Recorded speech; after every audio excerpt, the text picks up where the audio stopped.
Alright, let's get into this intro. Haven't done this in a while.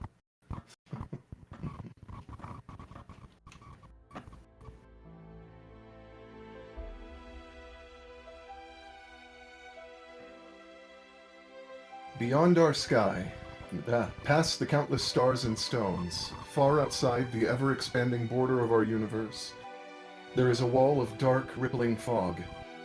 We are about to travel beyond that wall to a world where magic has not yet been forgotten, and the horizons have not yet been tamed. Tyrileth, where ancient storms opened the way, and heroes, their metal tested, their steel proven and tempered, ascend to legend. Heroes like the group of intrepid adventurers known as the Emerald Wing. From humble beginnings to depths within earth and despair alike, now see them glowing bright like the phoenix sloughing off the ashes of former life. They rise, steel in eyes and hearts, resolve born of betrayal and of purpose. When first they crossed paths as strangers in the mountains, not one of them could have foreseen the fires that would weld them, the bonds that would form these misfit strangers into a unit to defy even gods of darkness. As they journeyed the burrowing night of the Underdark, they were tested, their passage haunted by death and destruction, their hopes and goals tainted with a morality as grey as the stone that threatened to swallow them at every turn. Compromising with monsters, some kindred, some profane, some both and worse. But now at last they rise, dawn arriving to prove the shadows by shining a light. The choices and sacrifices they have made laid bare in the sun, no simpler, but clearer now. Blows dealt in desperation now leave the Aegis bleeding. Fierce as Cadracel's machines of war crippled, the dark god Atsur's plans laid bare and riven. For perhaps the first time since our heroes learned of these existential threats, the enemy is wounded, forced onto the defensive by desperate guerrilla warfare. At last, the Emerald Wing takes flight. Having rescued the moth-like chronicler from the Aegis' tortures, they find themselves beneath open sky once again, a skyship at their fingertips awaiting repairs.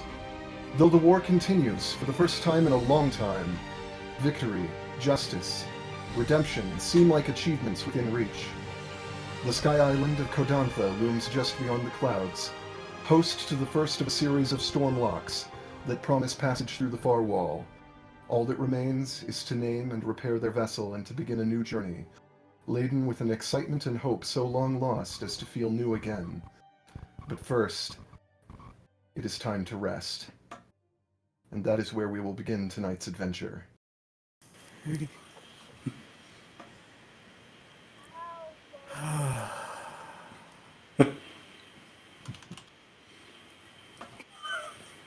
That's amazing.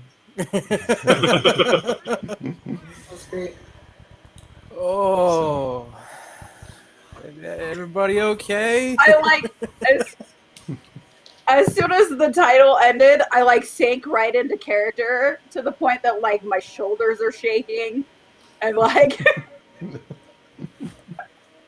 That's true. then, I've got you. I've got both Safine and Ren. I'm kind of holding both of them right yeah. now. Yeah. As I'm walking through the portal, and like, wow, this is so cool. Oh, dang, that was the thing. Right. Oh crap, Safine! Just kind of dead. me. How's You said that Mouse saw Flare as she was leaving. Is that how that? Yeah, so as you were stepping standing through the portal. alongside, yeah. So it standing wasn't like. alongside Quarahu. So it Just was his sister. inside the room that we were previously in. Yeah. Yeah. Just before all the portals were destroyed. I think Mouse would elbow Frederick and be like, Did you? And then like it wouldn't quite come out, but it would just be like, Did you see? Like, Yeah.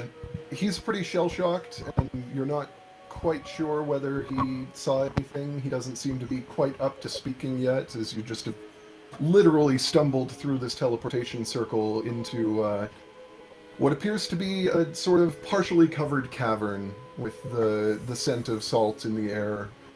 You can hear ocean waves nearby, and it is probably, if you had to guess, somewhere around 5, 6 in the evening, sun's clearly beginning to go down, but there, through the opening in the cavern, you see the sky for the first time in a while.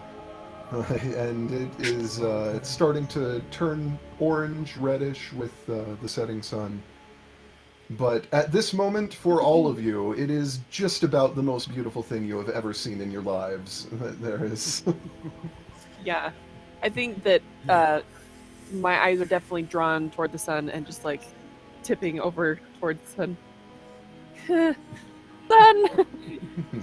Feeling a little closer to being with it, being like the sun is encouraging. Yeah. How close is the cave entrance?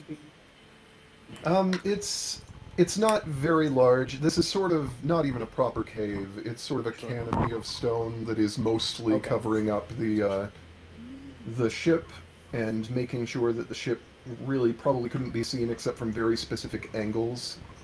Gotcha. But it's also large enough that the ship would be able to fly out, and so you're sort of under the canopy of stone, but only just. Cool. Sand underneath us, rock. Like, are we standing on like a sandy beach or a rock or anything like that, or is it a pebble beach? You're on kind of gravel. There is sandy beach nearby. The further out you go, the more it graduates from gravel to sand. Say if it was sand, I was just immediately dropped to my knees. But gravel's on the other side. That's gonna hurt. Maybe run out to the sand first and then drop There down. you go. Yeah, I'll just run toward the sunlight and just catch as much sun as I can for the next couple minutes while we take stock of how everything's going. And When down, when he Rin goes is to here. leave, Rin just kind of like crumples. Yeah. Jar. I'm gonna go get a jar. I need to have a jar to hold. That's my prop tonight. well, I was thinking of carrying both Use of you your guys water to the bottle. sand Use your and big then water bottle that you had. Yeah.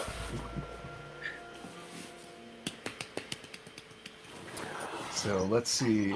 The NPCs that are with you are Murmur, Ira, the Chronicler, Frederick. I don't believe there's Yes. anyone else. I think that's I think everyone. that's it. Yeah, I'm pretty sure those are the only ones I remember.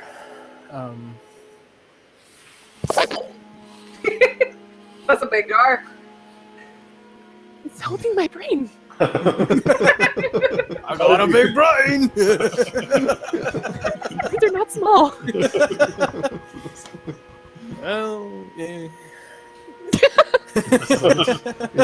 It's holding my brain. Well, not my brain, but my brain. The brain is my holding brain. me, which is now my brain. So. Right. This is It's inherited brain. Which is my new band name. Inherited Security brain. brain. security brain. Security brain's also good.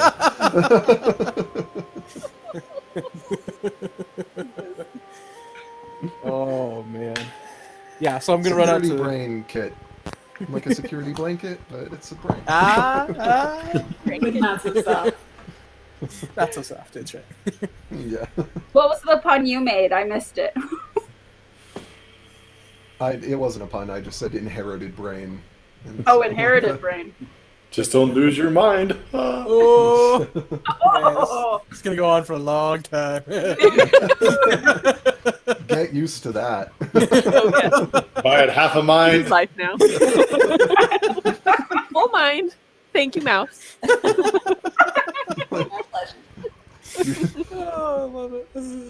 It's like you accidentally like get a few feet away, leave the jar, and they're just like, Zafine, what are you doing? Have you lost your mind? It's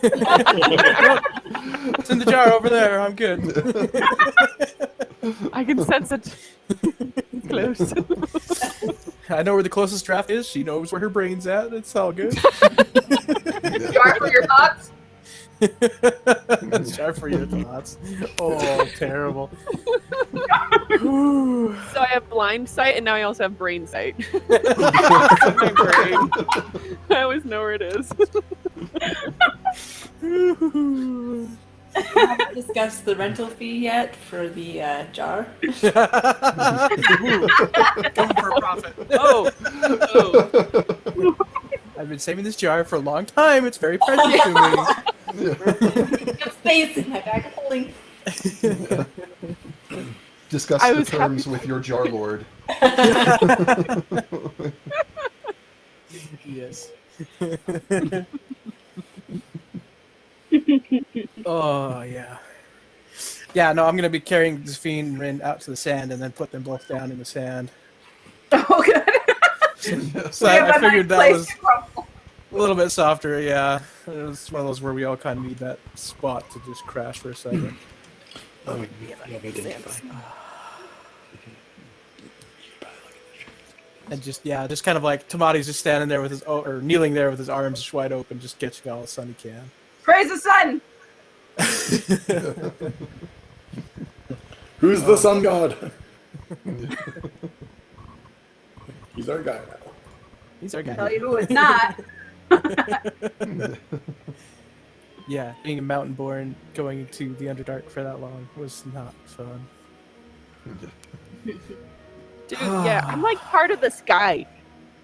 Okay? Yeah, that's right. That's true. Yep. Definitely That is true. uncomfortable. I grew up in a forest, so it wasn't really dark, but Right. sometimes it was dark.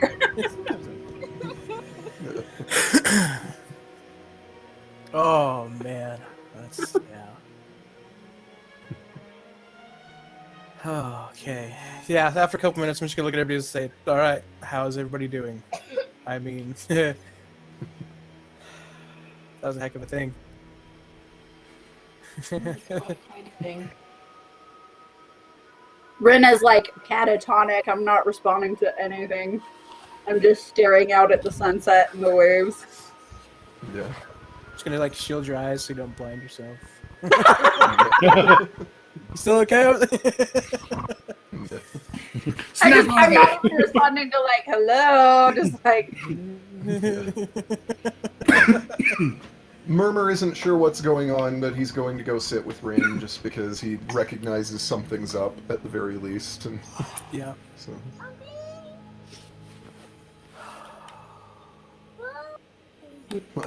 Mouse is gonna kind of whisper to Frederick. Did Flair have a sister? Do we know? Do we know anything about that? Blair? Not that I'm aware of. Why? Did you see anything? Maybe I'm just crazy.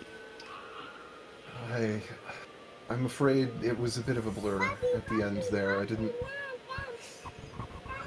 really see anything, but I could have sworn, speaking of Flair, that I'd heard her voice sometimes in the prison. I thought I was just losing my mind, but if you saw something, maybe it wasn't just the isolation. Maybe we're both going crazy. That's also a possibility. Probably the simpler choice, yes. You just heard her voice in the prison sometimes? Once in a while, distant. Could have been a hallucination for all I know. Or it could have been the Aegis play trying that, to but I mess don't with have me.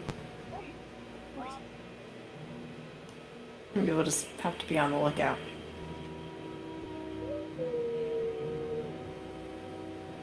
Do you think Flair survived? I don't know what I saw. I know what I thought I saw, but I don't know what I saw. Well, if it was anyone else, Mouse, I'd say they were crazy, but I'm inclined to believe you. No matter how crazy it sounds. Yeah.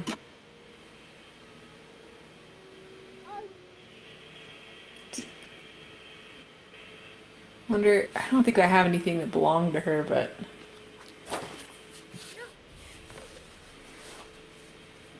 maybe we could cry. I don't think it'd work. Well, You have to be on the same if page. she was, yeah, if she was in Yeah. fact on Aegisilum, she's not on the same plane right now.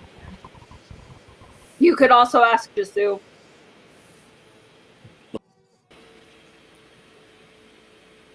Since he was there with you. Oh, Confirm the insanity.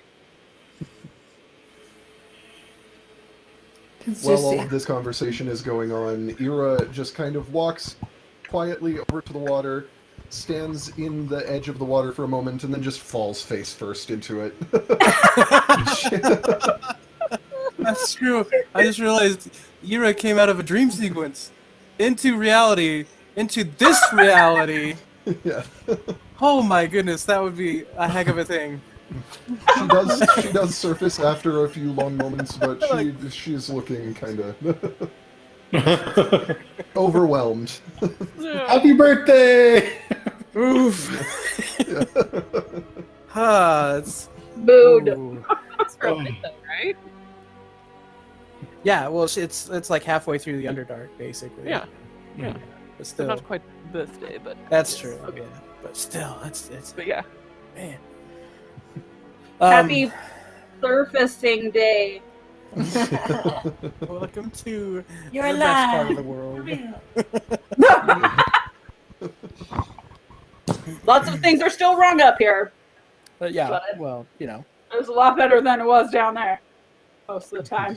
There'll be better sleeping arrangements, I hope. I look up at the airship and go, probably. Keep walking.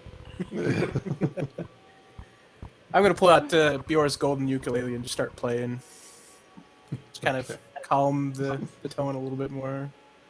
Yeah. Just sing a Okay, tribal song about the Anybody sea. need a snack? I have some we could share. Oh, yes. Yeah. Rin basically has not moved since we serviced. Like, nothing, no reaction. Swati reaches over, like, opens her mouth like you know, the Princess Bride. Sticks a piece of jerky or something in her mouth. Pats her on the head. I'm just kind of absent-mindedly chewing on whatever it is that he just stuck in my mouth. That's all we need.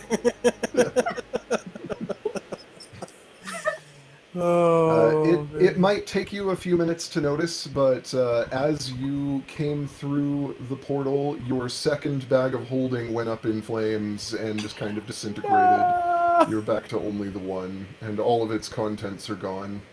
So you don't have All the duplicates of stuff anymore. Should have stole that. Right? Yeah. Gave the duplicate Morningstar away, though, so... 6 bags of dram. 6 bottles, yeah. Oh well, that's fine. It's fine. Yeah. It seems to have been caught in some of the leftover energies from whatever damage Rin did to their teleportation network, and as such it goes. Alright. Dara. I think I was holding the second bag, so it's like playing. It was oh, dang You didn't it! put anything in it, did you? Nothing new. There's just a lot. There's a lot of good stuff in there. I always had 2 casks of Foe's wine or Foe's brew. Should have busted into that while we were down there. When, though? I'm not sure what I would do. Hey guys, let's Never. celebrate. Aw. We never had time for that. Celebrate what? Like we're still alive, I guess. Okay. Yeah. As soon as you arrived, Chronicler pretty swiftly went over and just seems to be examining the skyship, occasionally touching it gently to, like, you can't tell what he's looking for, but he just seems to be looking it over. Are those common here? Like, or do you think Sounded like it was the would be last a little one. bit like, what is this? Yeah. I just admire the craftsmanship, whether I know it's gonna fly or not. I'm just like, it's a boat. Beautiful. It's my second home. That's my sky boat.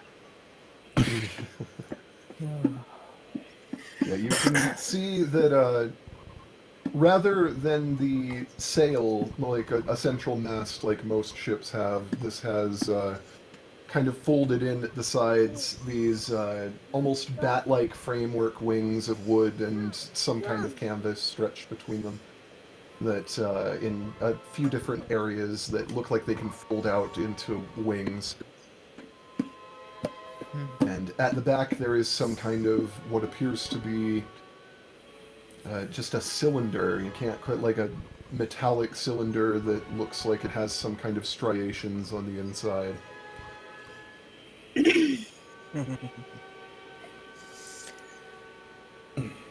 I'm gonna notice the chronicler, and like having finished my song, I'm gonna yeah, run over to the boat and just.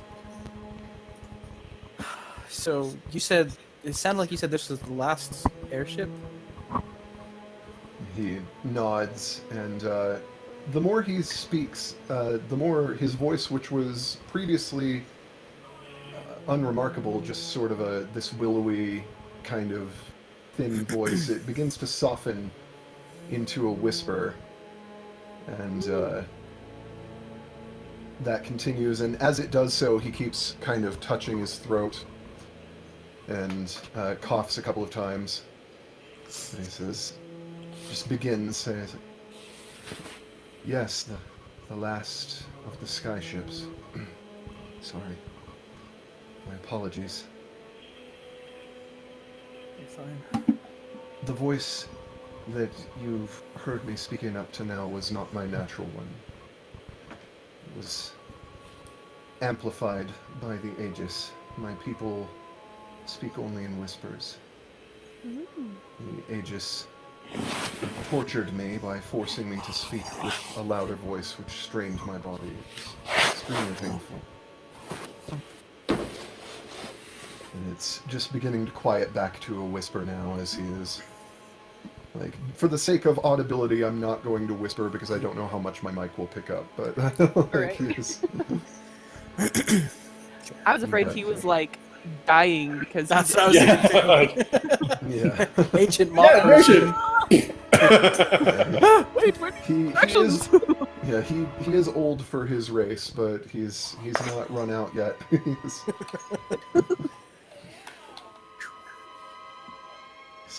The last beyond the borders of Iocene, at least. Some others do exist within. Gotcha. But the technology the Magitech needed to create these is lost to the world outside. It appears to be in decent condition. We could likely repair it and call a spirit to it within a couple of days if we are...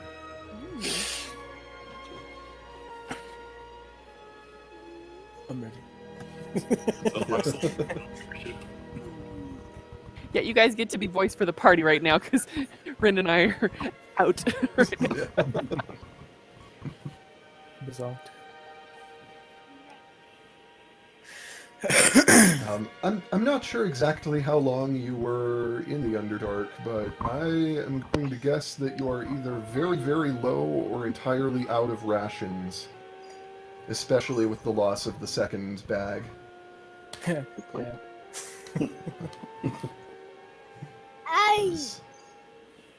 You were down there long enough that you probably were eating out of your rations for quite a while. Especially if we couldn't sleep, we're like, we gotta try and do something to keep going. Just keep Stress going. eating. Yes. It's like in the little dark corner, like.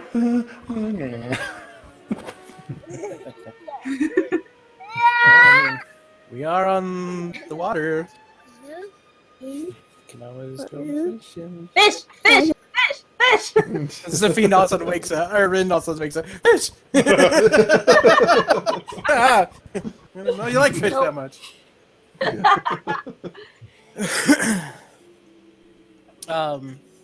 Yeah. I'm gonna look over at Jisoo and Mouse and be like, don't we have that that fishing rod from Athorn Lake? Yeah. Yeah, it's like if you catch one. I can't remember if it has like 3 or 5 other hooks, but if you catch one, the rest fill open. Let's go fishing. Let's go fishing. I'll grab it. Hand it to Monty. It's like holding a toothpick. I did send you a description, like the updated description of the Rod of Plenty. Yeah, I saw that one. Can't remember if Years. it's 3 or Oh, 5 no. hooks. It's an odd number. Yeah. Yeah, it's 5 hooks.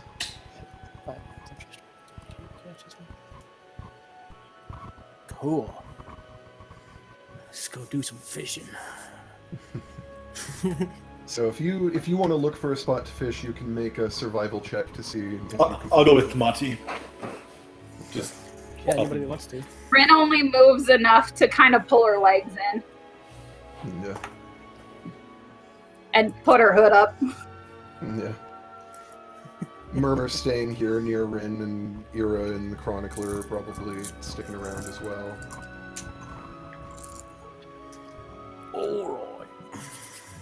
Zafine is focusing on the sky and trying to, like, all of her senses, like feeling the sand and the glass that she's holding and just the smelling the sea air, just trying to ground herself with all of her senses. Cool, makes sense. Yeah. Okay. Survival check. Okay, I'll take the advantage. Because that was a natural one. First roll of the night! Oh, dang it. Give me the hooks. I'll keep them. No, all the hooks stuck all the hooks stuck in one finger. Myself with oh, jeez. You managed that. Just like Tamati gets a hook stuck in himself and then duplicates, so you now have 5 Tamatis.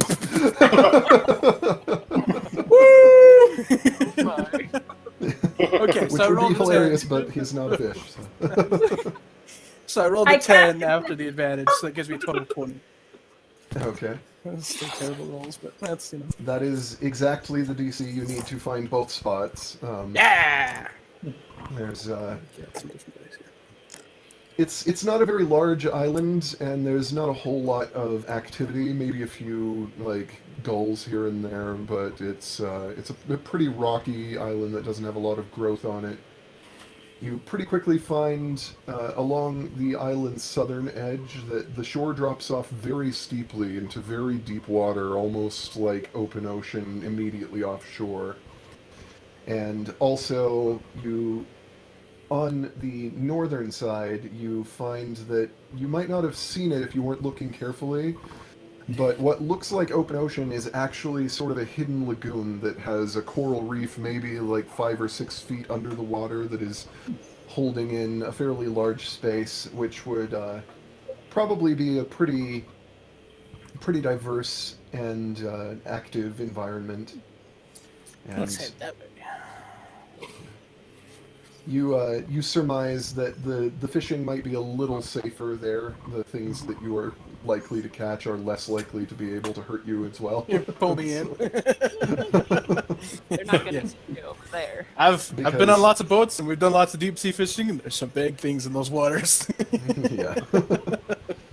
Yeah, it's just like the island on the southern edge, the island like just stops and there's just deep ocean that just drops down. So Still freaks me out. Whether it's The real 1VR water or game. not, it still freaks me out. The 1VR. Yeah, let's head to the lagoon. all right, you And, make your way over to the lagoon and get set up. I don't know if you have anything in particular you'd want to use as bait, but it's Yeah, right? Oh, could we try some of that salted fish? See if that works. you could, yes. Yeah. Do we still have that at this point, though, or are we out of that too? We got like 100 pounds of it, I thought. Yeah. Yeah, you probably have at least some of it left, but I think, didn't you guys give some of it away as well at some point? Mhm. feel I like gave you one did. to a pack, or like somewhere between like 1 and 3 to a pack of wolves at one point when I was on watch. Yeah. Yeah, we've used it in a few instances for sure. Yeah, it's still edible and you do still have some, but surviving on it would probably not work out so well for you. Like just I also have like dried fish would probably not be a complete enough nutrition for you to live on for extended periods. Yeah, of time. I just thought like maybe So, in between rations we were using the Yeah. fish. like jerky. yeah, Just stretch it out a little bit. but yeah, you Um, could. Yeah, I've got the purple worm plates, like the armor plates that I tore off that purple worm. So I mean, we could like scrape off whatever is left on that and use like chunks of. If there's anything left, I mean, I don't know how well I cleaned it. Right? That's what I was thinking. I was like, Yeah, I'd say of the stuff that you have, those plates likely don't have. Well, I guess that was fairly recent. like I said, I don't know how much there would be or how well I would clean them off. I mean, if I was planning on using them from armor, I'd probably clean them off pretty good. But Yeah, I don't you know. probably Something also to- didn't take the time to like clean them very thoroughly at the time you collected them. You were just Yeah, that was more like rip, shove in. Okay. Yeah. What else? Empty more. Yeah. I So always there pictured ends Matt with and the- also having like a ton of snacks on her all the time, but I don't know where she would get them. But Yeah. snacks Yeah. To be are fair, really important to yeah. Mouse. To be fair, you're bonding enough where I feel like you could just say that you get like lots of snacks. Well, like Yeah. we're good. I feel like that would be counted in your rations. Is like she has her rations, Right. and then she has her snack rations. Like, Yeah. because They she's are gotta have her both- snacks. Yeah. Yeah. She's the sweet tooth of the group. Yeah. Yeah. She's our diester. Where'd you get a donut? Oh my gosh, the cupcake. Lethal Now, did you see the snail. cupcake thing with Chester? Oh, and you guys did it. It's amazing. Yeah. It's... Okay, let's go. Let's go do some fishing. Yeah. So I think we're Yeah, either we're gonna try. I'd say that would give you like what you can scrape off of the purple worm plates. I'll give you a bonus to catch for that. Sweet. So Okay. Oh, where the? There it is. Notes. Making notes. like there are things on my roll tables here that if you had not gone to the lagoon, if you'd gone to the southern edge, there are a couple of things that could have been more dangerous if you had rolled certain numbers. Are like, I really kind of wish you could have seen it, but I don't know. You still could. It's possible. Like, So it's who gonna be a knows how couple long you're gonna days. fish. Tomati's Like, gonna love fishing. I can tell already. So there's a chance. Yeah. It's a mini kraken. Ah! Reaches out. Yeah, Tomati we- goes off the side. Yeah, mini kraken's now that's just like a half of the kraken HP. Yeah. So some of the hooks are sort of ethereal. They don't seem like they're fully there. There's only one that is the real hook, and so you bait that one and you go to the water's edge. It's the best part of fishing right here. All right. Make a fish roll, which is survival. Okay. Total of 4 for 14. I mean, I rolled 4 plus 10, so 14. Nice. So that is a success.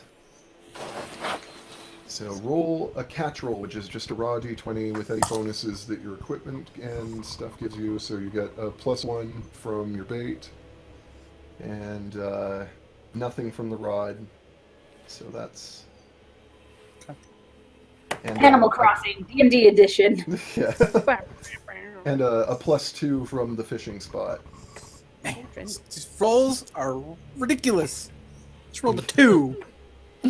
No. We're gonna starve. I'm like rolling through dice too. I'm like, that's okay. Switch dice. Switch dice. Switch dice. Start cracking into some other dice over here. Anyway, so 2 plus 1 for the rod. You said, or no, for one the bait. from the one from the bait, 2 for the 2 from the fishing spot. So total 5. Yeah. And when I said this is the best spot, I mean, best part of fishing is it's the only part that I ever do is catch the really teeny, scrawny fish. All right. With that, also make a catch roll. Again, just a d20. Okay. Not a catch roll. Size roll. You got it. Size roll is d20 though. I rolled a 2 again. That's I'm a out of zero. practice. I'm out of That's a practice. zero. I haven't No, been wait, fishing in a long time. It would be a 0 because there's a -2 on the rod of plenty for size, but there's a +2 for size from the fishing spot, so it's 2. Yay! So, Man, so warm up these dice or something. You. Look at that. all right, now make a real roll, which is an athletics. You basically don't even have to roll for this. But... We're gonna roll the good one. Another 2! Oh my goodness! Your dice are against you tonight, All man. my dice. Plus athletics. Oh, grumpy things. So total of 15. So I mean, Yeah. it's the. Yeah, you have no problem reeling in the as you pull up your line on the end of your hooks. You see 5 total little tiny 5-inch black sea bass. Each one weighs maybe about 12 ounces. After you like bone and gut them, they would probably be each one of the 5 would probably give you around 6-7 ounces of usable meat. So Hey, David. You know how, like, in some, like, martial arts movie, like, they, like, stand in the water, and then when a fish comes, they, like, really quickly... Can I try that? I know they do that in Mulan. Yeah. sure. No I'm trying to grubbing. figure out how to like adapt the fishing rules that I spent too much time today creating for that. Wait, was that the subset that you were talking about? Yep. That's fantastic. If it swims close to me, I could use my reaction to, like, catch a missile. Right? Catch We missile. were saying I'll just like pull out my club and just start Yeah, splashing it towards you. yeah. I haven't implemented it yet, but for certain like legendary fish, there's actually going to be like a fishing combat system. It's gonna be like I'm excited for this. where you'll roll initiative and everything, but that's not in place yet. Nice. But yeah, so you probably got just under about 2 pounds of usable meat from those black sea bass. Hey, caught a fish! Me holding it up is like 2 inches down. I'm like, yeah, I got a fish. all of those make a fish. That's cool. If I was in such a good mood for killing Bacha, you'd be dead.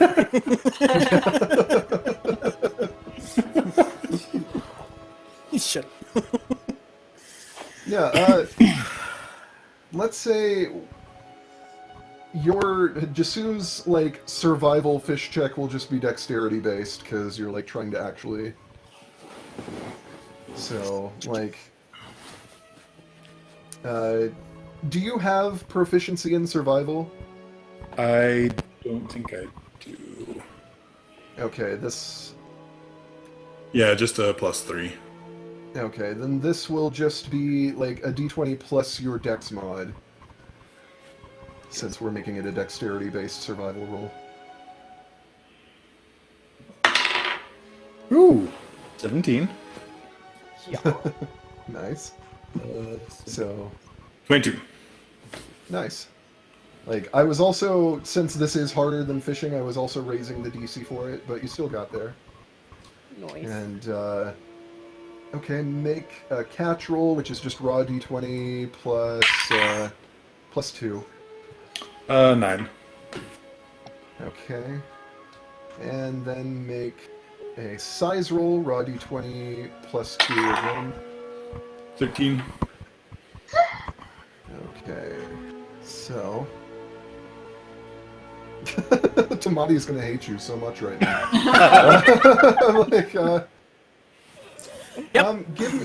Yeah, make an athletics check for your reel. This is you trying to like keep hold of it and actually haul it up to you because it's slippery and it's heavier than what he caught. So With athletics. Oh, 17 again. 17. Son of a. 18. I only have a +1 in athletics. nice. All right, you you just kind of like ha! Like you let's see, what was your catch roll again? I have to look at the table. It was like 9. yeah, it was The first or second roll? second. Okay, I think it was 9. Yeah. Yeah. So you pull up a haddock that's probably just over 2 feet long. Weighs probably around 10 or 11 pounds. It's a pretty good sized fish. I'm gonna watch him struggling to pull it out of the water and go, I'm not even gonna help. Stupid fishing. just comes over to your rod and like just hooks it onto the hook and it just duplicates. It doesn't work that way, but it would be hilarious. It's like hitting me in the face. So that is probably like 8-9 pounds of usable meat. So. Ridiculous.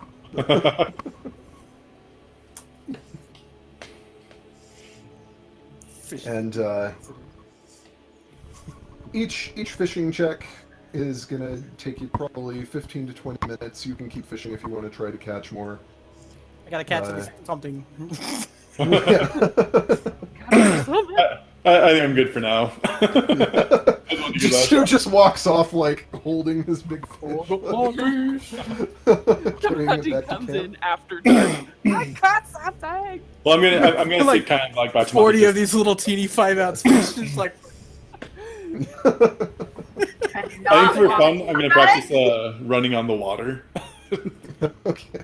Because of my new monk ability, so I'm just gonna like test that out a little bit. Far enough away so I don't scare fish, but Yeah. I'm going fishing again. All right. I got like 25 different dice now. I'm ready. I just use one of the small fish as a bait. You could, yeah. It actually, like that, actually give you more of a bonus. I'd say that you using one of the smaller fish as bait probably just give you +2 each to catch and size. I'll kind of like hang around Tamati now just to kind of like watch and make sure like a thing doesn't steal a fish or anything, like a animal. Yeah. Or bird. All right, make your survival roll to fish. Ooh, it's a 14, so a total of 24. It's a better Nice. dice. It's much better.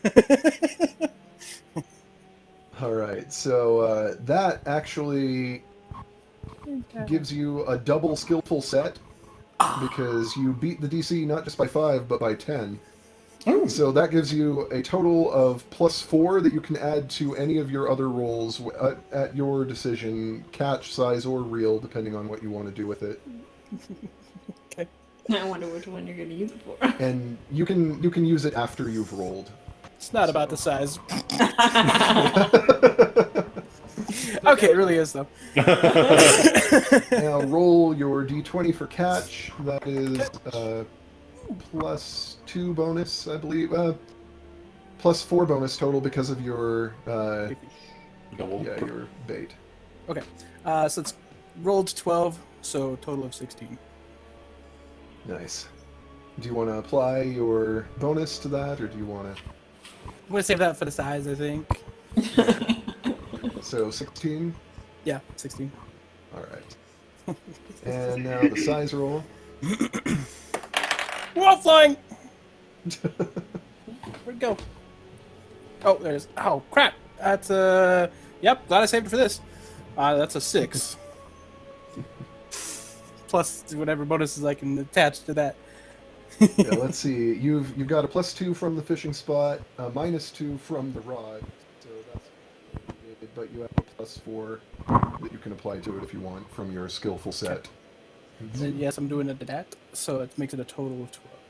Total of 10. Would be 12, but it's a -2 for the rod, so yeah, 10. All right. And now make your real roll with athletics. Goodness gracious, I should have changed. 6 plus 13 is 19. Okay. You feel the fish. This one's definitely bigger, kind of struggling against your line a little bit, but you're able to skillfully reel it in without snapping or like losing anything.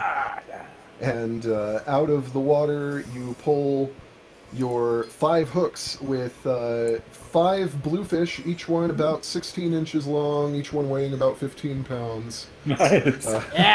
Yeah! I don't feel so bad anymore.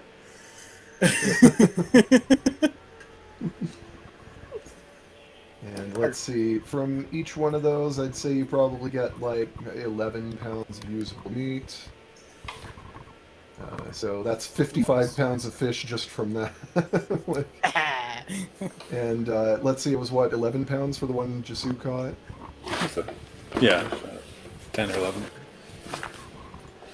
And I think it was like, I think it was 11, but you got like 8 or 9 pounds of usable meat out of it. So Cool. there's, and then yeah, like 2.5 from the like maybe like 2 because you used one of the small fish as bait. So yeah, you're sitting at around 66 pounds of fish meat that you can use. That should probably cover it for everybody for tonight at the very least. Right.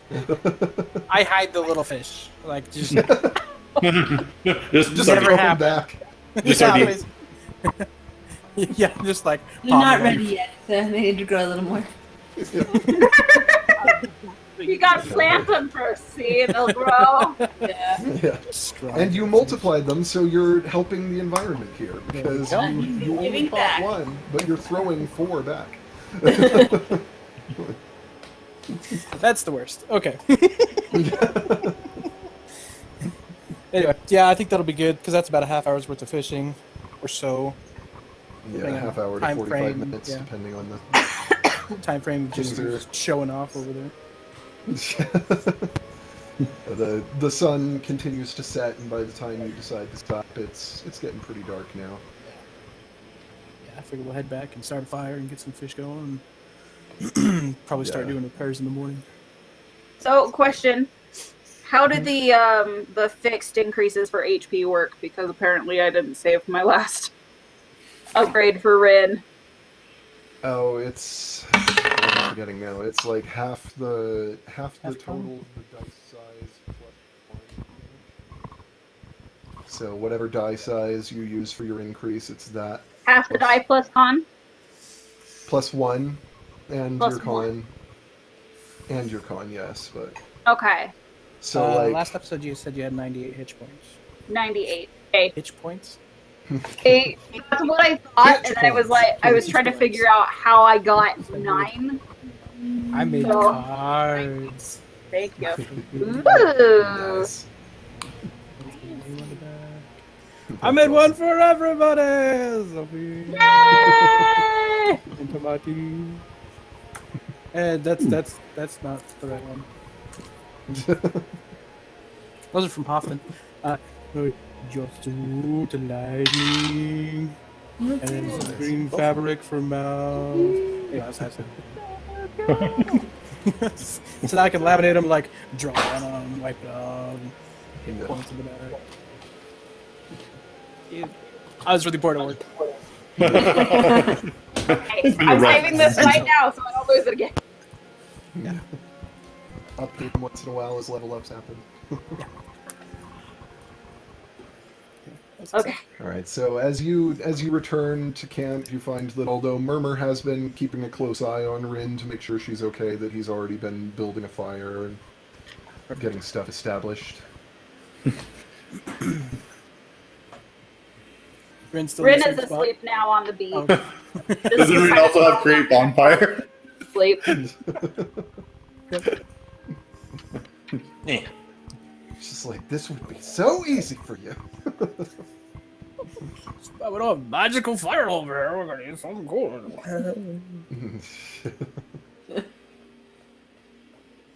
So Yeah, good yeah. talking. You come back with plenty of food, plenty like just a bounty that even for the number of people you have here will be more than enough. Fresh fish. Perfect. I'm like, I'm pretty sure that let's see, if you left some of the smaller fish there, threw them back, then you'd have like 64 pounds, I think. Yeah. So, like, between the 9 people that are here, everybody gets 7 pounds of fish if they need it. That's a lot of fish. I'm like It's like- polishing off my plate, and everybody else is like still like mad Yeah. now. For Tamati, 7 pounds might actually be. Like, It's pretty satisfying meal. I Monty's think. probably like, oh my gosh, a normal meal. Oh, it's amazing. Another salted fish. Yes. Leftovers if anyone wants some. Are they snacks for later? yeah. Murmur's also pretty big. He probably is going to polish off most of his as well. But, I eat less than normal of mine. yeah. Like, you're all kind of having to warn Frederick to slow down because he has been subsisting on like whatever tiny scraps they give him in prison for years, and he's just like, "Wah!" Enemy. Just like, dude, you're gonna make yourself sick.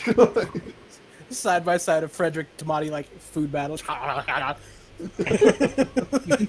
Not a contest. Unless you want to make it a contest, then I'm totally down to watch.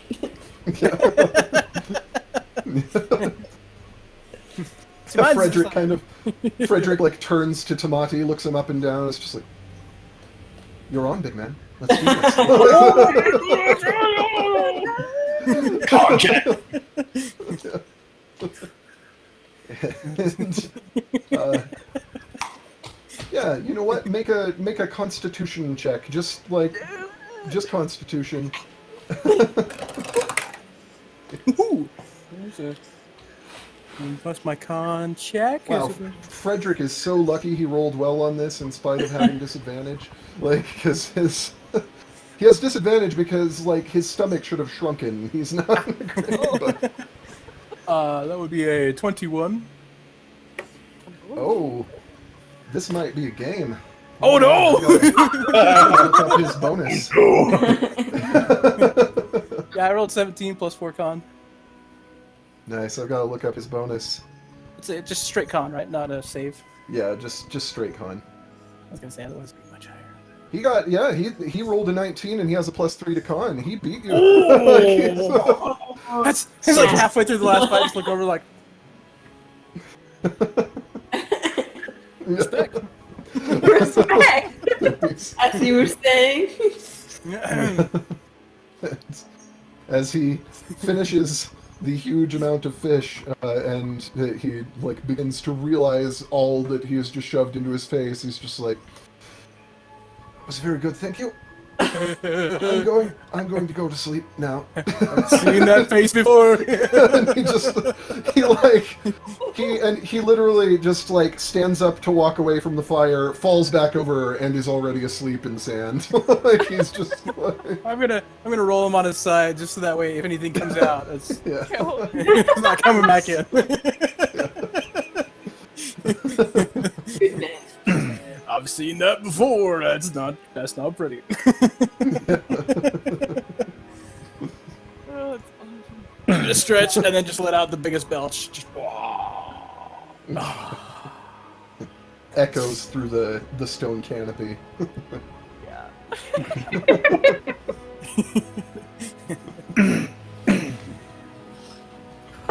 So how does the fiend's recovery work, David? Is she just like gradually becoming more like normal, or is it not really improving? Or 'cause I'm not sure how to role play her recovery. It's very strange. You still have this sense of distance, but you are becoming a little more present in your mind and a little more aware of your surroundings, a little less, like, stunned by everything that's happened to you, but there is still that kind of vibe of distance, like you're almost far away from yourself in a way. So far away in that I can't really move and do things still, or am I able to get up and get around and stuff? You can do things, it almost just feels like you're operating on like a couple of seconds of input delay. Like every command that Okay. your brain delivers to your body takes a couple of seconds to process. Okay. Like Yeah, extreme nice. sleep deprivation, where you're just not Yeah. sure what's really going on. Yeah. Hey.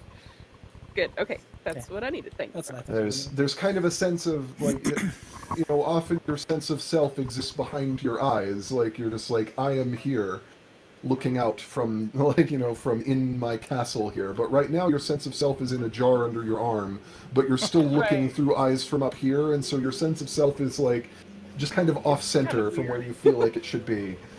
Right. So, Dig it. Got it. So then if I've been able to move around during the day, I think that I would like to look around. Well, we have rope, right?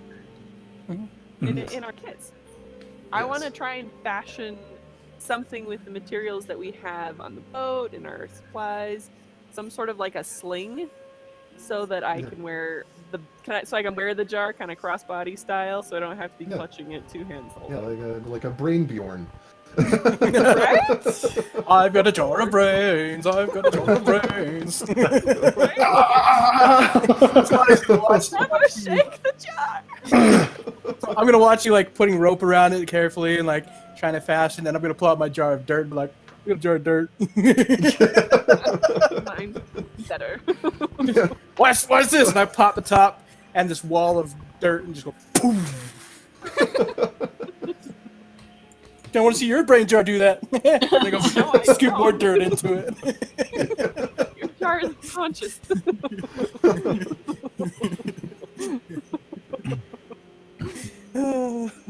Yep, mine's better.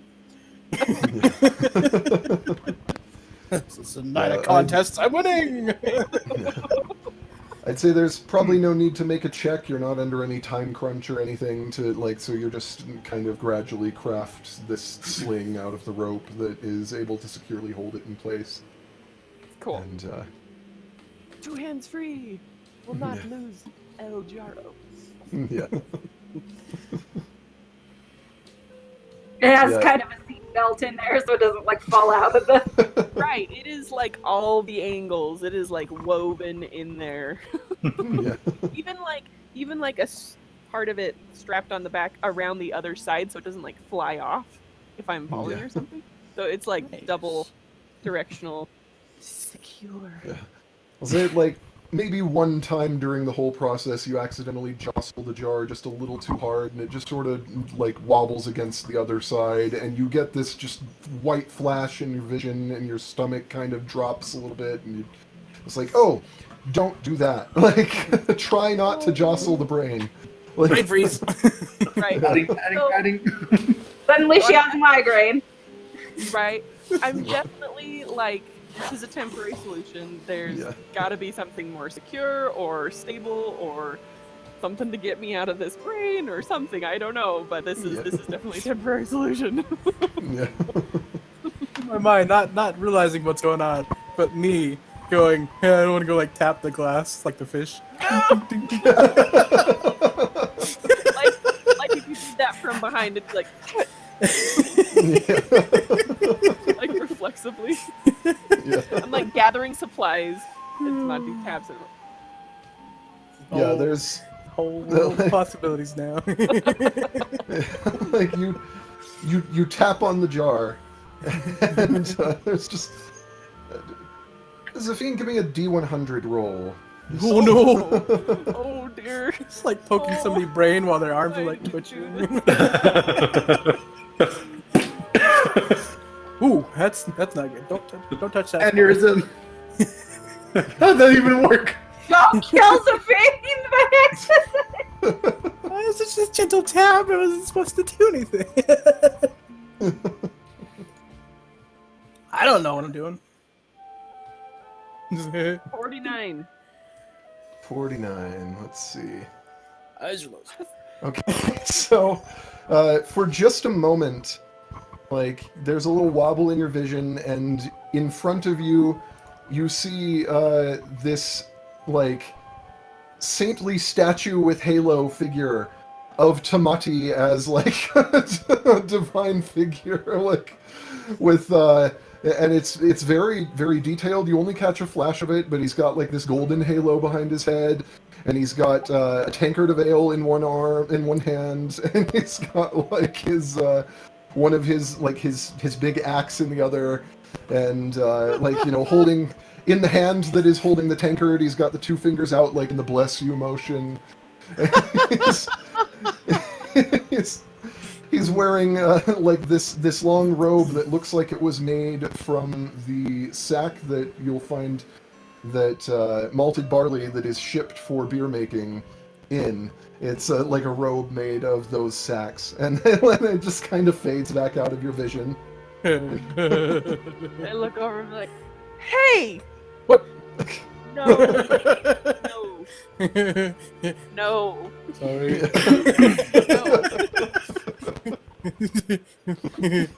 What happened? You don't need a bigger ego. She had a vision of Saint Tamati.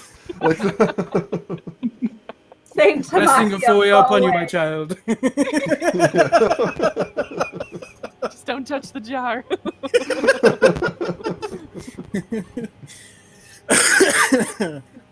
Oh, so good. It's a fan art in that one. That's a good one. Oh, man. Okay. Well, I think I'm going to pull out that ukulele again and just kind of strum a little bit while everybody's falling asleep. So look at Eris. So how are you doing? Me? What? Jesu looks at Ira and like while we're all around this fire and just kind of. Oh, Ira. don't rightly know. Bit confused. It's been a strange few days. And you know, the knowledge of my own strange existential creation is not something I can exactly grab and suplex, so might take some time to get used to.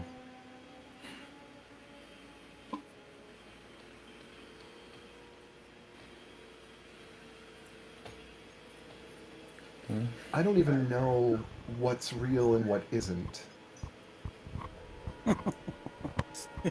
I've had nights like that.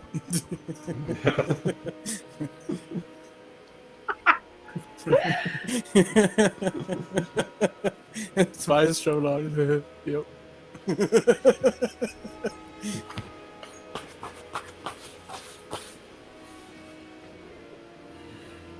You know, I find.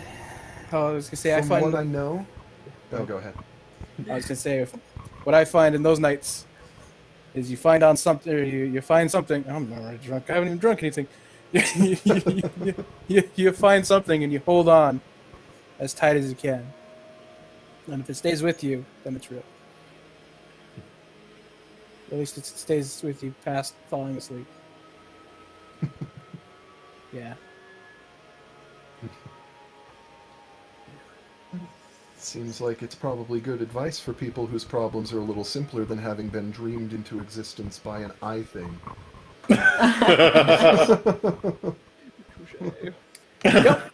Yep. Yeah, I'll go for that. Oh, if you need more advice, I'll be over here.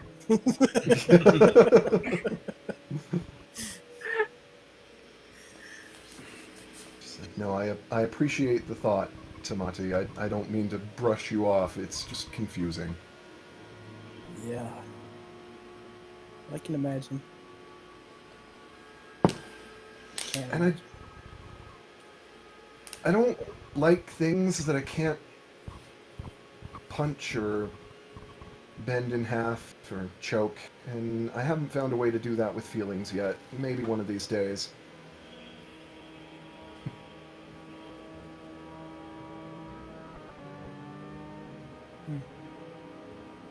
Well, maybe one way. Do you have any of that ale or anything?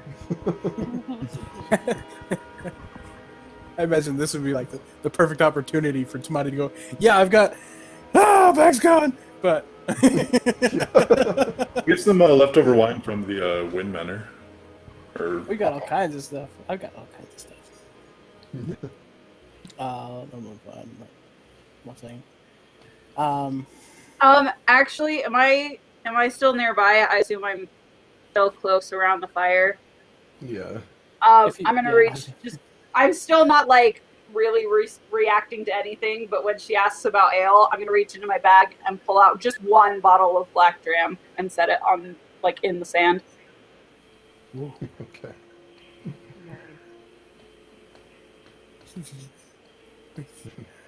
She looks at it, like, steps over and picks it up, looks at the bottle, looks fancy.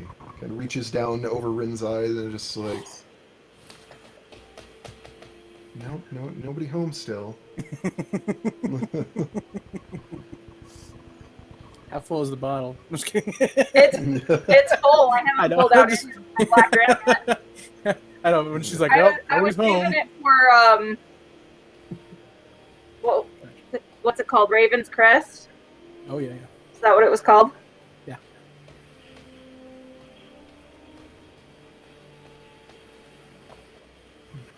Well, I mean, I've got 3 bottles. Plus, I got a bunch of other stuff in here. So, I mean, if you want to save it. Well, I was, but I think Rin is in this kind of like state of shock that she just like, screw that. Like, Yeah. as I want to say that as she's doing this, I just want to be like, just leave me a glass.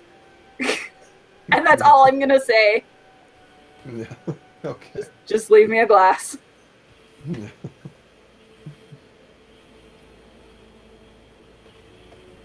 So, you spread around whatever it is that you're going to drink among everybody, and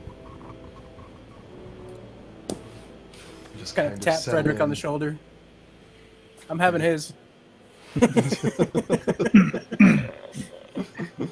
So should we look at that shard? Do you want to do that now, or do you want to save that for tomorrow when we've had a chance to sleep? Sleep and rest and just Sure. I mean, it's... not be heavy for a night. Sleep. Yeah, sleep. Today has been far too heavy. Yeah. Let's sleep. Sounds good. Yeah, we do need to talk about that. Chronicler pipes in and says, physically repairing the skyship will likely take at least a few days of guided work. Even once that process is complete, it may be wise for you as a group to come to terms with and make some peace with your recent traumas. Bonding with an aether spirit is difficult in times of stress. Perhaps unwise. On the other hand, every day that passes is more time for the Aegis to make up the ground we've gained. Crippling their teleportation network was a mighty blow to their mobility. Once they could assemble an army nearly anywhere on Tyrileth in a matter of hours, they'll now only be able to move perhaps 12 people by teleportation per day. Does anyone That have doesn't mean that there's... Does anyone have sending? Sorry, David. Murmur would, I think. Okay.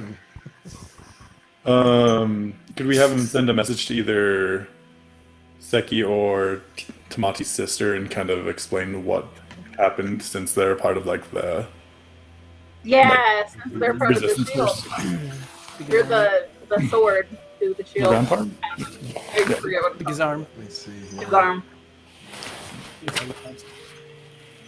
I was think his army because I'm thinking army. I don't think it's Yeah, I don't know if Murmur can do it because it has to be a creature with which the caster is familiar. He doesn't actually know them. Does he know Kadrazat? I was gonna say. If he's gonna know anybody, it would probably be Kadrazat, but I'm not sure. He's been out in the wilds, whether it was above ground or below, for quite some time.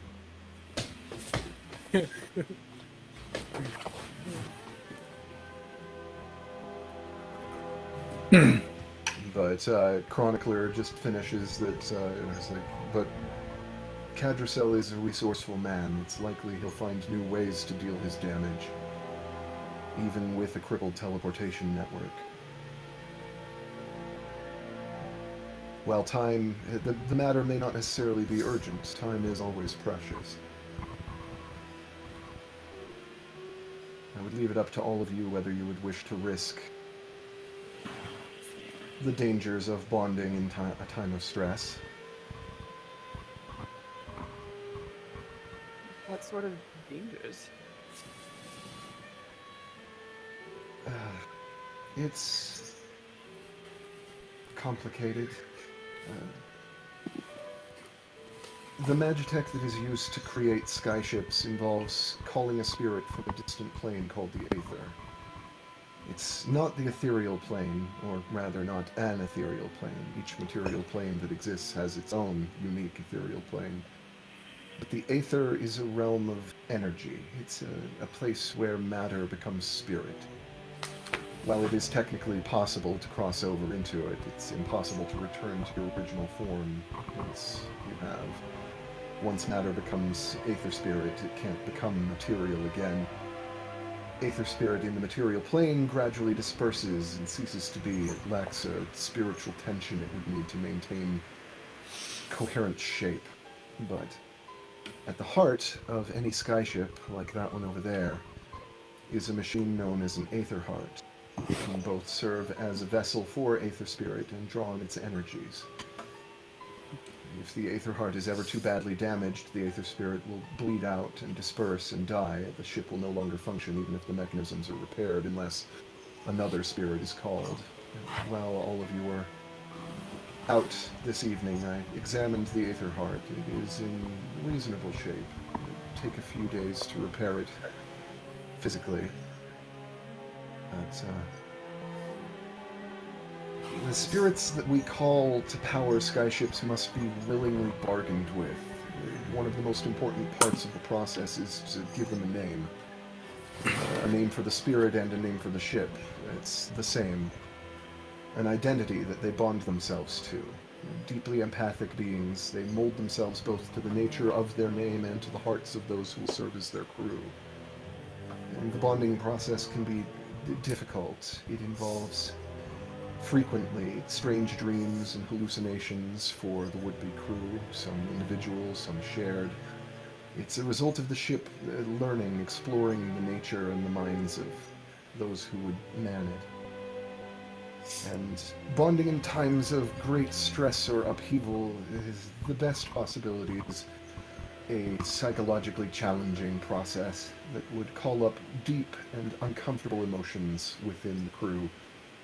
And the worst result might involve the Aether Spirit itself being driven mad, damaging the Aether Heart beyond repair, and creating a feedback loop of madness that between the Spirit and the crew that would result in all of you killing each other as you imagine one another to be hated enemies. Battle Royale tonight! I know what that's like.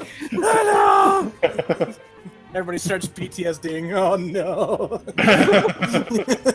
Like the way he's describing this, basically what he's saying is like, if the worst result of this happened, like all of you could suddenly think like, oh, Tamati thinks Zafine is coolest and is gonna go kill him now, and like Right. just that sort of thing echoes around the group, and everybody is like.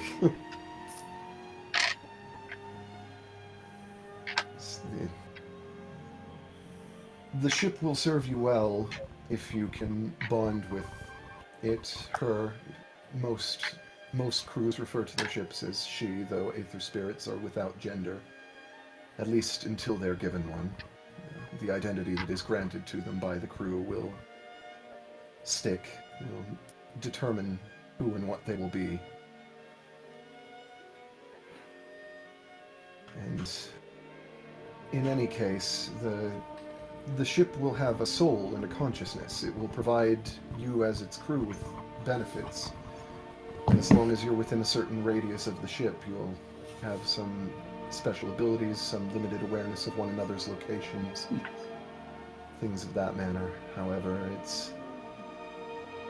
it is a dangerous process if you are not in the right state of mind. You may want to take some time to gather yourselves. However, we can begin the process of repair tomorrow without having any concerns about that. None of these concerns will matter until we actually begin the call.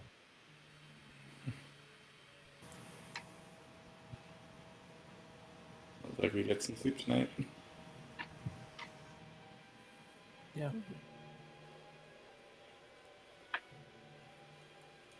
The sooner that you get some rest, the sooner that you are prepared to undergo the bonding, the sooner that we can be on our way and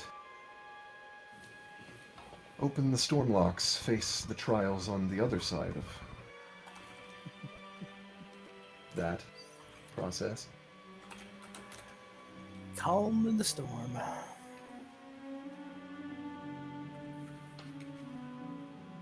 Oh, it's gonna be fun. I assume from the questions the Aegis has demanded of me over the years that I have been in their captivity, that knowledge of the storm locks is not common beyond Iocene. Is that correct? Correct. Yeah. At least our knowledge. We know about the shards in general, but anything other than that, aside from Zerafal talked about locks and different things, but it was more of keeping him. And knowledge of the shards was not typically common knowledge either themselves. Yeah. We had to learn of that before we. That was knowledge coming, not very common.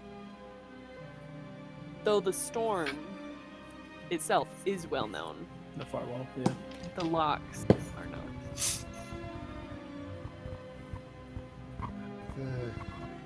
What I can tell you, at least without access to my libraries of the shards, is quite limited.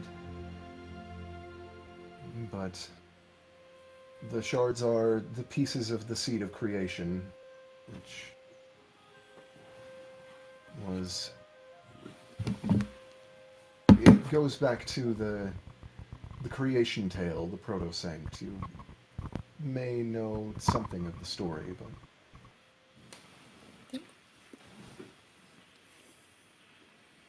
See, I as DM forget how much of that I have already told you guys. So You told us Yeah, up Diego from the gave us Proto-Sanct.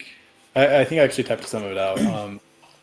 You told us about the Proto-Sanct, how they split into two, how Bahamut became like a normal dragon to a god, and yeah, there's and how the how someone killed the Proto-Sanct. yeah, Veridane, Yeah, very. who was one of the first, the creations. Like, just to run it back down real quick, the Proto-Sanct was essentially the mind of the planet Tyrileth itself, and it created the first. And Veridane got obsessed with power. He killed off a bunch of the other first, and then he destroyed the Proto-Sanct. At least the mind of the Proto-Sanct. Its will couldn't be destroyed. And its magic got absorbed into Veridane and the surviving first, and they got exiled out into the different planes as the gods, who are able to have some influence, but it's indirect influence on the prime material. Those first two still remained on the material plane, were like pretty much already dying by that time. The ones who like just they weren't able to withstand the changes, unlike some of the things that the first had created. Uh, Io was one of the first and created dragons, including Bahamut and Tiamat. And ultimately, though, the destruction of the Proto-Sanct was more than Eo's mind could handle. Chronicler can probably tell you some of this. I'll just, since I don't remember how much I've already told you, I'll just kind of run down some of the story through Chronicler. That's fine. But,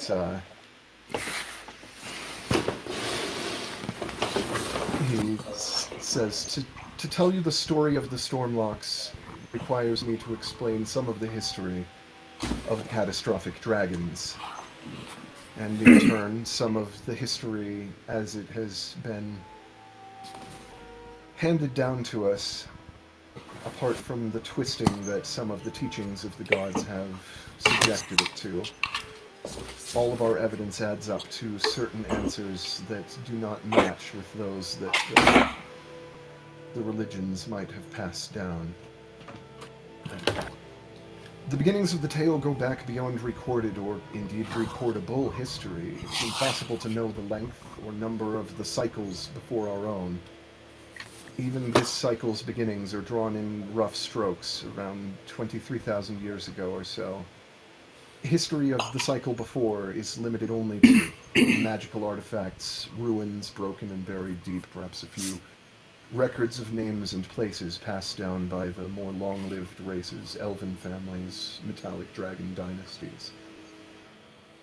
And that blank space in between what we know and what we cannot know is called the antiquarian divide, a curtain beyond which we may not look. There's reason to believe that the divides between cycles are enforced by something far above our understanding, with a will and intent of its own. The catastrophic dragons weren't born, they were made, crafted from the primal energies of creation itself by Io, one of the firstborn of the Proto-Sanct. And although this detail is often twisted, we know from artifacts and books that have been discovered that they were in fact brothers and sisters to Bahamut and Tiamat. And as such, they are far older than any living thing but the gods. They were born before the first cycle. All of them yet live to this day, at least hundreds of thousands of years old, if not millions. And from what little we've been able to glean, they were once heroes, protectors, before the Great Betrayal. They represented and protected forces that could draw mountains up from valleys, tap boiling seas from deserts, call the sky to the empty places, and build the future in its embrace. And as guardians, they arrived too late to stop Veridane, the Prince of Treason, the great betrayer, from murdering the Proto-Sanct, the parental divine from which we all descend. The traitor-conqueror lured them in, broke them, devoured their souls, manipulated and used them in his campaign to destroy and dominate. All that they once were is long lost now. It was a coup. Called the fall of nature by precious few historians who have managed to glean ancient truths like this from the grinding maw of time. Perhaps Bahamut and Tiamat would have been able to save the catastrophic dragons, might have had the strength to call their siblings back from Veridane's lies, had they not had the mantles of godhood thrust upon them, thanks to Tiamat's brutal efficiency. You see, when the Proto-Sanct was destroyed, it broke Io's mind, drove him mad, and he began trying to unmake his creations, the dragons, including the first and the common dragons. The very moment that the catastrophic dragons were being corrupted by Veridane, Bahamut and Tiamat were forced to face their creator, their father, to cross over to the plane into which Io had been forced after the divine exile. Bahamut tried to speak to him, hoping to call him back from the precipice, but Tiamat felt that too many dragons had already died, that the opportunity for conversation had passed, and so she immediately killed Io, to Bahamut's horror. The moment he died, both Bahamut and Tiamat absorbed his power. It locked them into exile, made them gods. And for the first time, then and there, it said that they fought to a stalemate, neither one accustomed to the raw power afforded to them. For all their new strength, they couldn't directly influence their siblings, though the ongoing proxy war between Bahamut and Tiamat would see the Platinum Dragon dedicate himself and his early church to standing in the way of the catastrophic dragon's campaign of destruction. But the more bloody-minded Tiamat did all she could to aid them in her ever-growing hatred of all but dragonkind. I'm getting ahead of myself. The catastrophic dragons weren't led or directed by Veridane so much as they were pointed, permitted to wreak havoc of their own accord. All of them are still bitter, in fact. They'd like to see Veridane destroyed. I believe Zarafal may wish to see all the gods brought down so that he alone could rule, though I doubt that is within even his reach. Bahamut was for a time able to force his former siblings into the elemental chaos early on, allowing kindred a period in which to live and thrive. The other gods began to create, and the kindred were born, and began to multiply. The unintended consequence of this was that the already powerful guardians of nature absorbed the energies of the chaos, growing unchecked over thousands upon thousands of years, until at last the catastrophic dragons were able to force their way back into the prime material. And though many of Bahamut's priests and worshippers believed that the catastrophic dragons were promptly stopped, sealed before their damage could be done, that is sadly far from the truth. It is misinformation which even Bahamut has likely been trying to purge from his worshippers, that was put in place, we believe, by agents of Athsur, corruptors who are intending to lead Bahamut's army away from him. The catastrophic dragons ran rampant for cycles before they were stopped, ruling and destroying in equal measure. Zarafal was the greatest of them at the height of his powers, and as such the most difficult to contain when his soul was lost. The evidence of his fury, of the power it took to hold him, remains the clearest and the most turbulent. But all of the catastrophic dragons yet live, and they are all of them bound to places on the prime material plane, each to a different continent. I fear that to protect the world from the Aegis, from what Kadrasel and Athsur will of our existence, it may prove necessary to end the catastrophic dragons. All of them, not just to hold them, but to kill them, Zarafal included. To destroy beings of such grand power is far beyond your current means and abilities, but perhaps with the gods' favor you may yet earn and learn such strength. The catastrophic dragons. Samaris the Tornado, bound to Lotach, volatile, vicious, impulsive, unpredictable. Scales as green as the sky at wind's first warning.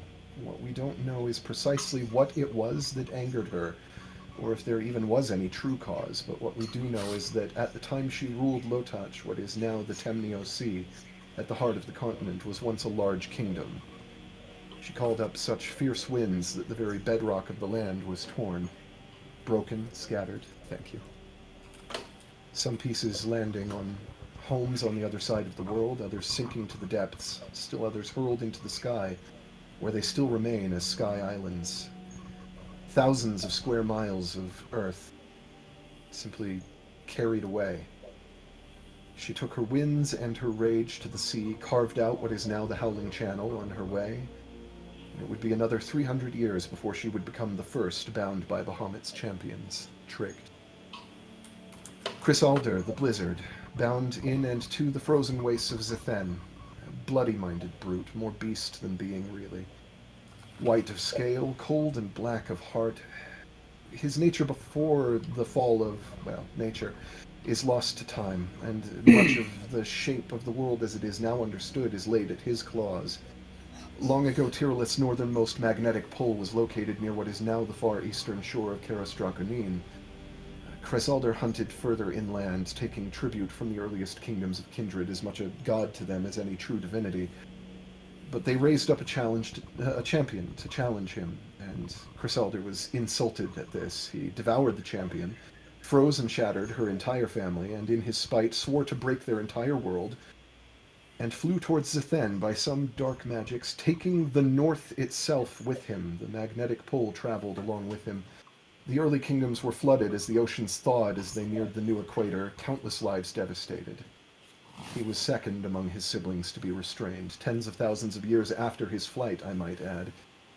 Whatever Zethen was like before Chrysalder's rule is lost to history. Now it is eternally cold and relentless, like the dragon that was once its master, still frozen beneath its surface somewhere.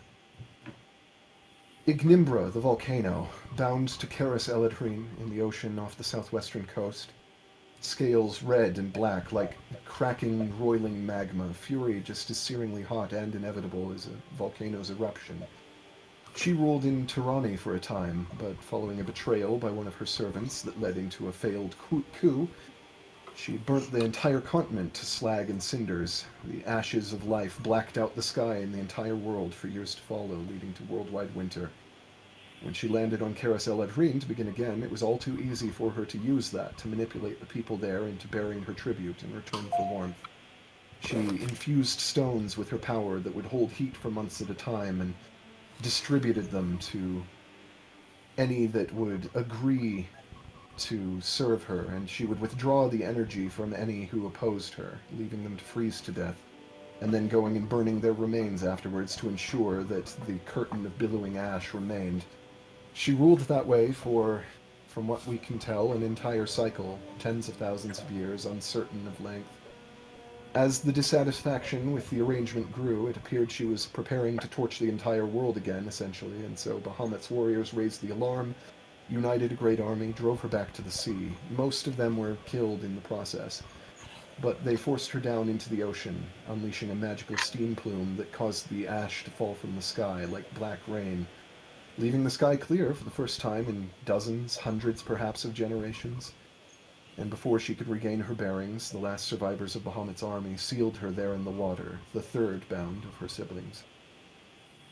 Holothrain, the earthquake, bound to Saretta, careful, strategic, second only to Zerafal in intellect, well beyond him in patience and in raw physical strength.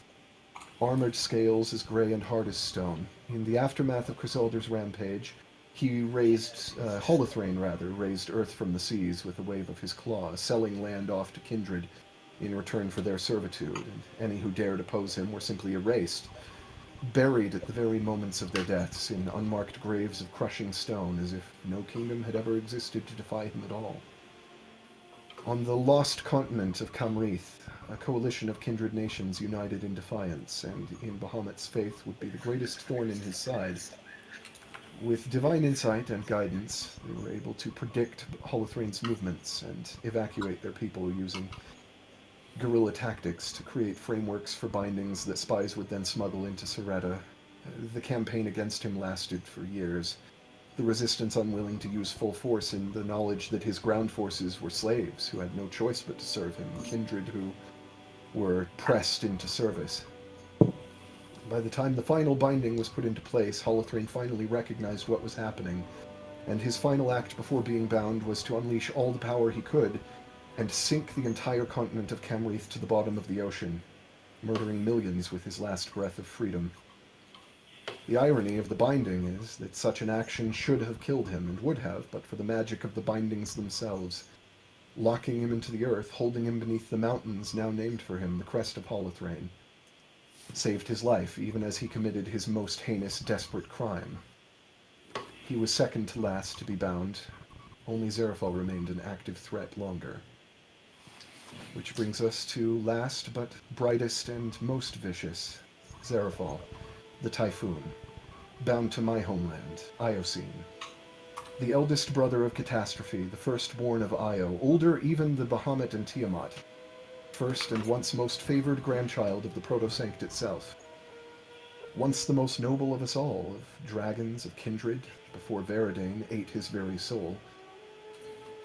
It would likely be impossible for me to name or tabulate the extent of the death and destruction for which Zerafal was responsible, but there is some evidence that suggests he was fully responsible for the end of a cycle, that he utterly wiped out all life on this planet but a few hundred kindred who managed to hide in the Underdark and repopulate under Bahamut's protection, that billions died to Zerafal's claws. You've tangled with him, you know what a threat he is, but I must warn you, you have as yet barely scratched the surface of his power. He is cunning and heartless, incalculably brilliant. And to stop Atsur, we have no choice but to free him. And as soon as the typhoon begins to gather his power back to him, he will be 1,000,000 times the threat that you have faced up to now. His mind is swift and cruel. He thinks of all other living things as mere pieces and believes that the board is his plaything. Stopping him, last among his family, was the greatest challenge Bahamut's servants ever faced. It took thousands of years of study and experimentation to craft the magics needed for the Stormlocks, and at least 3 separate times, the entire effort had to be restarted from scratch after Zerafal discovered and destroyed the research, whether by his own hand or that of his minions. And when at last the locks were crafted and placed, he unleashed a storm that engulfed the entire world in his clawing to remain here. Magics of such intense power that even when he was bound and his influence halted, the storm did not fade, but diminished somewhat, fell back, became the far wall, locking Iocene in as if in retribution for locking him in. And those 5 creatures likely stand in the way of the world's redemption.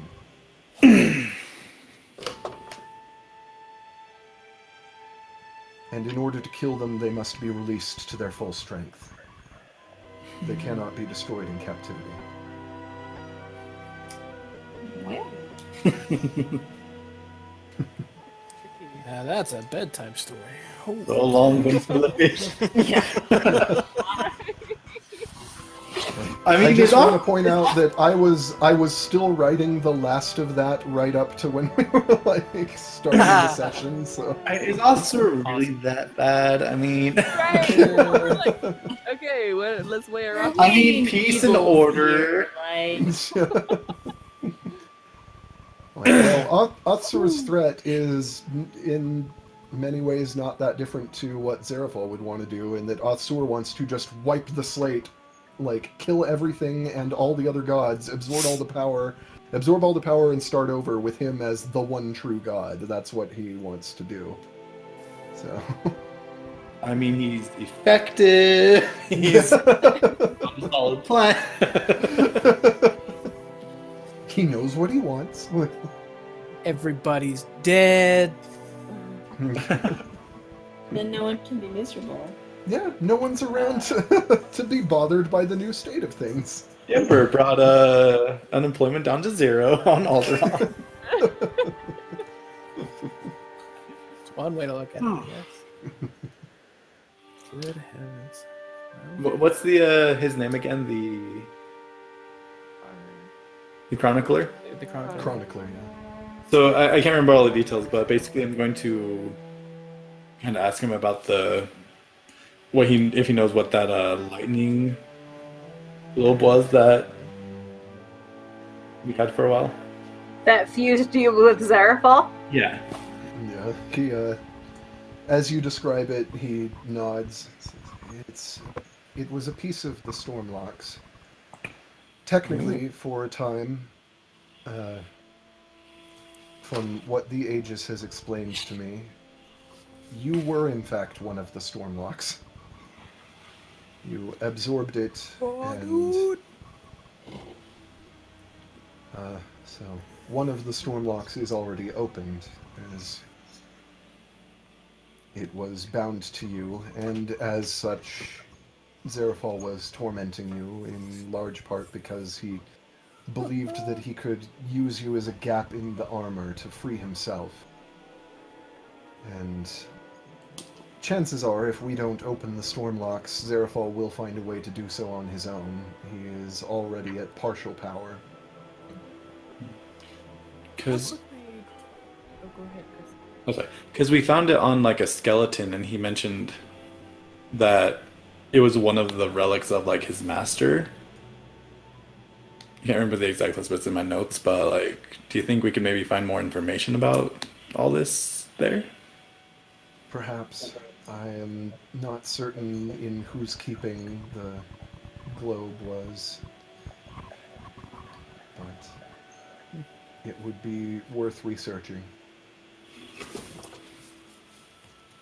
So once, or as we start releasing the catastrophic dragons, according to this proposed approach, how long will it take their strength to regain?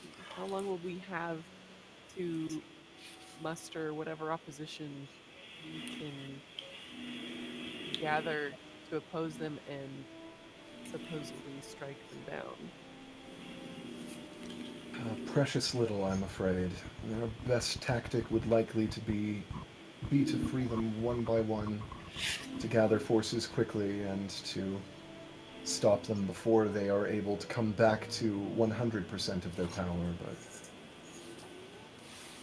however, the seals required to seal away the other four were not as strong as those needed to hold Xerophal, and as such they will come back into their full power more quickly. Fair enough. Xerophal was so strong that he essentially had to be bound in stages, weakened, chipped away at until we could actually force him down. Do you think there is enough power in the world among the kindred and the gods to combine against the catastrophic dragons and to destroy them? They were only bound before. It would be a great challenge, however, the bindings were entirely the work of Bahamut and Bahamut's church, with the strength of more of the gods behind us, perhaps. But only if actions are taken quickly, and only if we do not have to face all of the catastrophic dragons together. If Xerophal is allowed to free himself, he will free his brothers and sisters immediately, as soon as is possible. He will, and then we would have to face all of them, and I fear nothing could stop them at this stage, if they were united. What would keep him from freeing his siblings once we would free him? We killed them Sorry. first. Yeah. Kill the Xerophal last. Do we have enough time to do that, though? We work our way through them. I thought we were going to release. That's the first thing Rin really says. Right. Is we killed them first. Yeah. Oh, you were asleep. Opening the storm locks will free Xerophal, and it will permit him time to gather his power back up. However, it will be more of a process. And with each of the storm locks, it will afford us more opportunity, more resources, perhaps more power. It is possible that we could open the storm locks in stages, and with each storm lock, then go and face one of the catastrophic dragons. Oh. That's encouraging.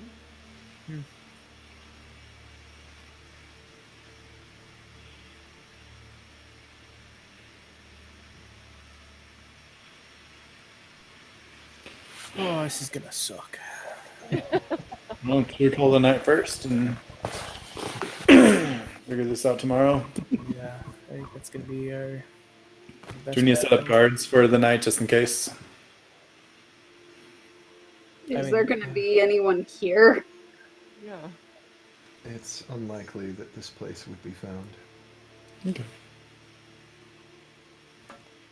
In any case, I fear that I have given you too grim a view of the coming days. This will be a process that will take time. There will be time to recover. There will be opportunities to decide the path. It need not be determined all at once. However, opening the storm locks altogether is most likely our best option, as it will afford us access to Iocene. and therefore to the knowledge that my people have, the knowledge that others have beyond the far wall. It will give Zerafal some opportunity to begin to regain his strength. However, there may be ways to hold him back.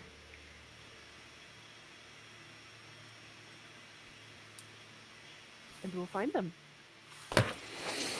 The timescale on which all of this will operate is long. There is time.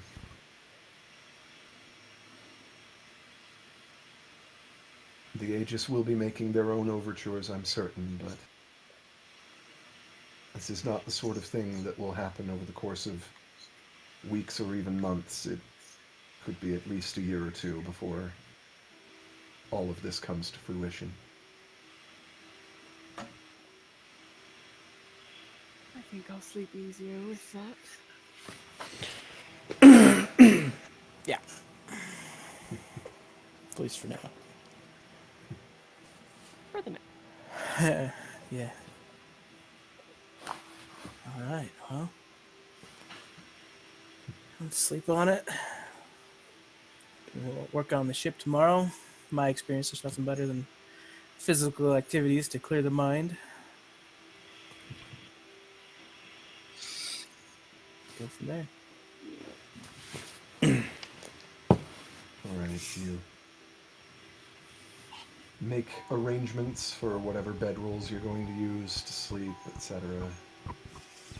As I'm gonna the bury sun myself has in the set. sand. Out I Dig a here, big old there's- hole and just. That was too warm. Don't mind the crabs. Tide comes in. Yeah. At least I'm clean. We have a question for the chronicler as people are getting situated for bed. Okay. I'm gonna go find a place on the ship to hide. Sleep in the ship somewhere. Alright.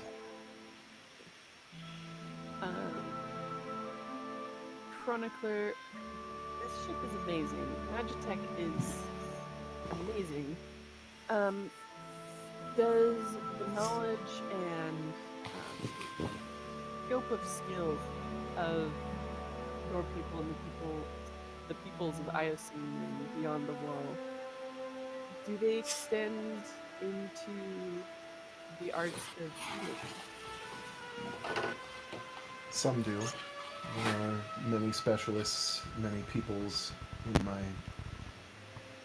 my homeland. It's a large continent. There's a great deal of diversity and knowledge beyond my own research, my own libraries when I was at home, beyond my own understanding.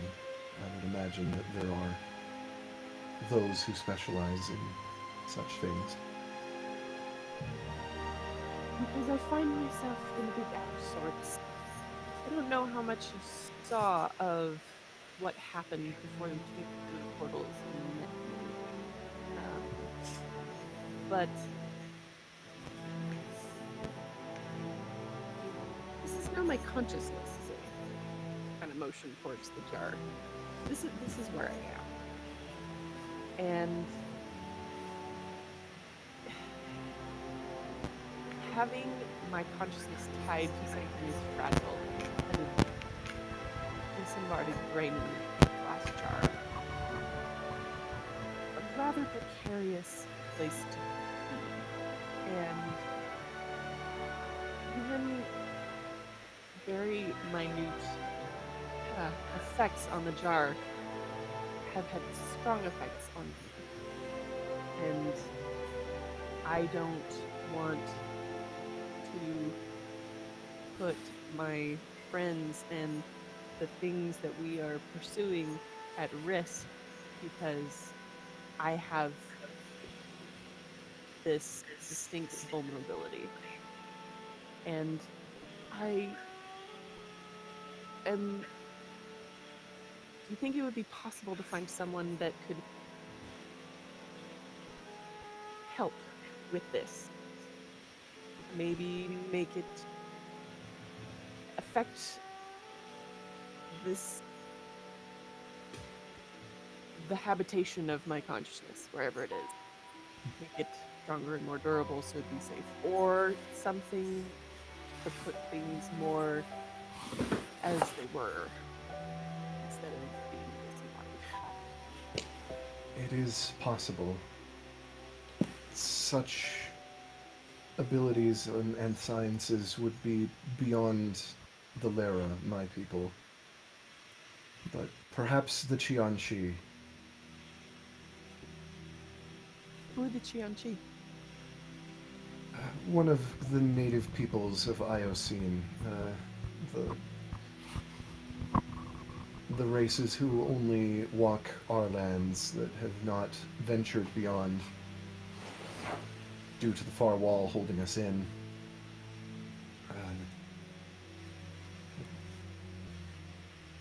The Qianxi are distant. They have little contact with the rest of the races of Iocene. But it's said that they keep old knowledge and old magics.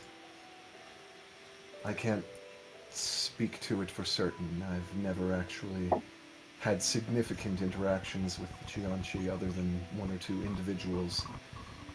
But perhaps if we are able to make our way to Iocene, you could contact the Qianxi and see if they might be able to help.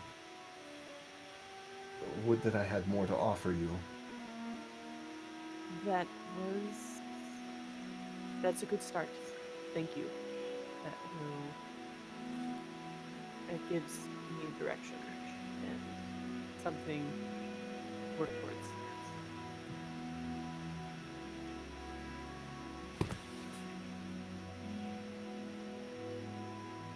In order to get to Iocene, we must break the storm locks. But there could be ways for us to prevent Xerafal's growth enough that even once freed, his advancement is slowed, such that we could journey into Iocene, gather up as much information as we could before, if not sealing him again, at least holding him until we have dealt with the rest of the catastrophic dragons.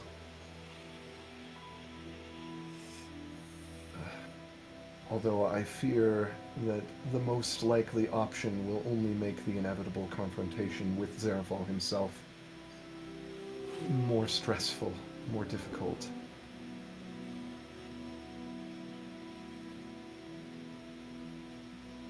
With the help of the Qianxi, if we hurry, and if the stories are true, it may be possible for us to force Xerafal back into the elemental chaos, where he and the other catastrophic dragons were bound for a time. However, you may recall from the story I told earlier, they came back stronger from the chaos. Xerafal would be locked away, but we could almost ensure that he would be at or near the height of his powers when he returned. But it would give us time. How much time, I couldn't say.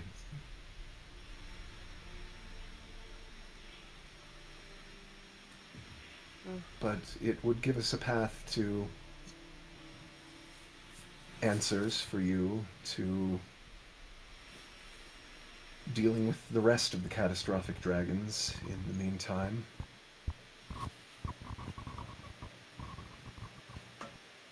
Perhaps that might be an option. We'll start with sleep and start fresh. Thank you, Crunkler. Yes, of course. Goes and settles down. Yeah. So as the sun has set and it has gotten darker, you can see a huge, just more stars in the sky than you have seen anywhere on land.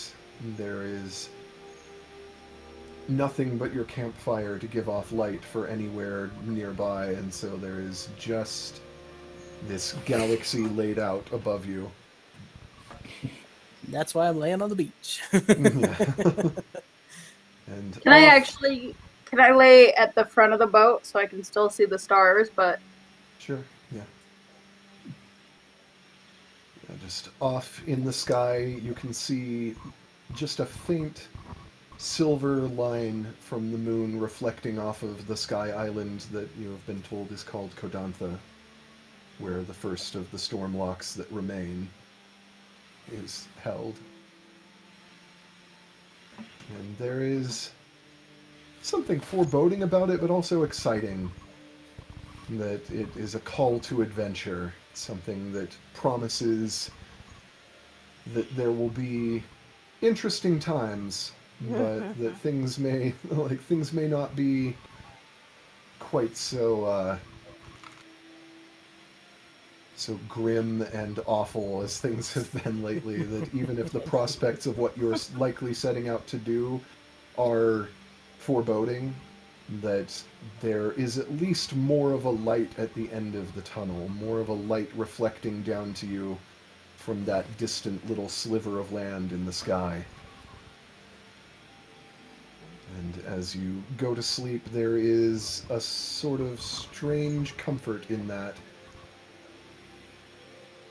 And although it is a little early for us, I think we'll probably call tonight's session here. I think Zafine would go onto the top of the rock outcropping and live up there. She'd camp up there and thinking about how much her parents would love to go there. Yeah.